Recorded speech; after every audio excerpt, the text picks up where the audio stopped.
Welcome to TimeOut, an exciting new educational video series brought to you by First Case. In this series, we're bringing you easy-to-access education with no fees and no tests. Break free from boring staff meetings and dive into educational content that you can put into practice immediately. So let's get started with today's episode of TimeOut. Welcome to TimeOut, where today it's time to learn about sterility. Sterility is crucial to everything that we do in the operating room, and understanding the role that you play in maintaining that sterility is vital for your success in the OR and for the success of the surgery. The topic of sterility encompasses many things, definitely more than one video could ever teach. So today, we're only going to focus on two very important things. First, what is sterility? And second, how do we know if an item or an instrument is sterile? By definition, sterilization is the process of removing all living microorganisms, including spores. So if something is sterile, then it is free of all living microorganisms and spores. Seems kind of simple, right?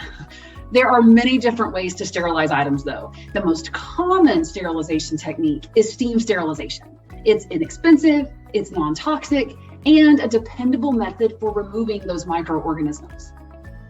Now, for packaged items, we confirm that they are sterile simply by checking the label. The label will specifically state whether the item is sterile or not. If the label doesn't say that the item is sterile, don't put it on your back table. Only open items to your back table that you can confirm are sterile. When we open a blue wrapped item, a rigid container, or a peel pack, we're looking for both external and internal cues that the item we're about to open is sterile. Externally, we're looking for a color change on the tape around a blue wrapped item. We're looking for locks on the outside of our trays that haven't been broken. And we're looking for a good seal on our peel packs without bumps or ridges in the seal. Once we confirm that externally everything looks okay, then we open our tray or other sterile item and we look inside for a chemical indicator so that we can confirm that the parameters for sterilization have been met. We also do a visual inspection to make sure we don't see any bioburden on the instruments. And we also want to make sure there aren't any other surprises in the tray, like hair or something else that's not supposed to be there. But at the risk of sounding like an infomercial, there's more. But there really is more. There's a whole lot more to this than just reading a label, checking tape, or looking for an indicator. Any damage to an item automatically renders it unsafe for surgery. So for every single item that we open, whether it's a prepackaged item or an instrument, we always inspect it for anything that could compromise its sterility.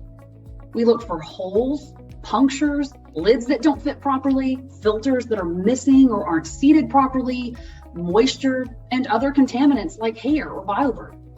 We also check filters and blue wraps for holes prior to putting anything onto the back table. And we check the expiration date on every item that we open. Never assume that the item you're opening isn't expired. Always check. So remember, always inspect everything that you open. You want to be confident that every item is sterile and safe to use. You want to be 100% sure that it meets the qualifications to actually call it sterile, and through your inspection, you are confident that nothing has occurred that would compromise that sterility. It's a big topic and a lot of information, but all the time we have for today. Tune in next time for time to learn about sterile technique. I'm your host, Melanie Perry. Thanks for watching.